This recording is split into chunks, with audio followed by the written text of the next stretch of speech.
Hello and welcome.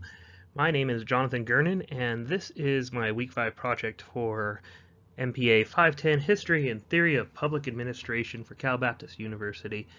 Today we're going to be taking a look at the profession of law enforcement, and we're going to ask ourselves why. In this day and age, things have changed. The world has changed. We're starting to see more and more and more and more large-scale mass shootings, large-scale attacks. What all of these have in common is law enforcement response, first responder response. This seems to be happening on a consistent basis. So people that are in law enforcement are still choosing to stay in law enforcement. People that are coming into law enforcement are choosing this as a career field. And after reading through this week, I came up with the idea of why. We're now in a different age.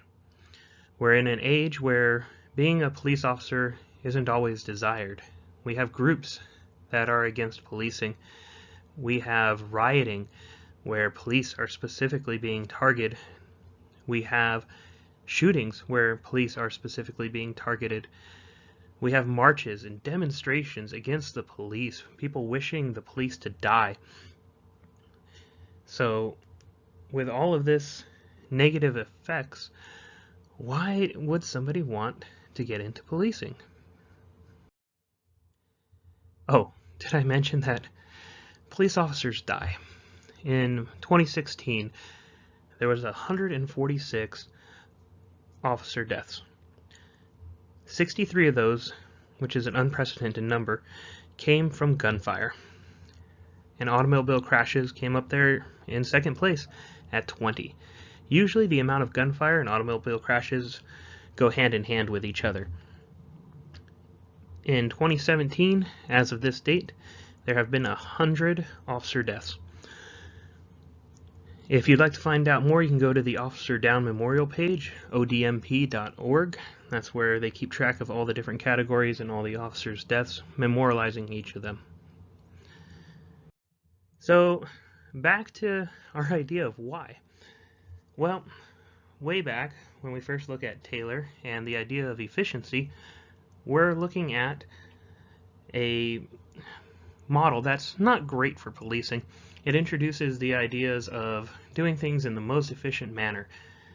And in policing, if you were to simply do things in the most efficient manner, you would get burnt out. That's a lot of output with very little input and a lot of things going against you.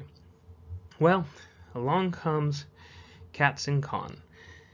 And Katzen-Kahn has changed the assembly line into more of a perpetual motion machine. The idea of the perpetual motion machine is simply that once the object is set into motion, the machine is going to enable that object to remain in motion forever. Now, within the police profession, we have our materials, we have our energy, we have our enthusiasm, we have our want to serve the public. We place that into our machine, we get a result of serving the public, of doing our job, of arresting people. But where do we get an output? What makes policing worth it? Sure, we get a paycheck at the end of the week, but, does that really make it worth it for all the things that we've seen, putting your lives at risk? Well, the answer might surprise you. It's more likely that, believe it or not, police officers are drug addicts. And I know that sounds weird, but it depends on what drug you're talking about. The drugs that we're going to be talking about are drugs that are produced naturally.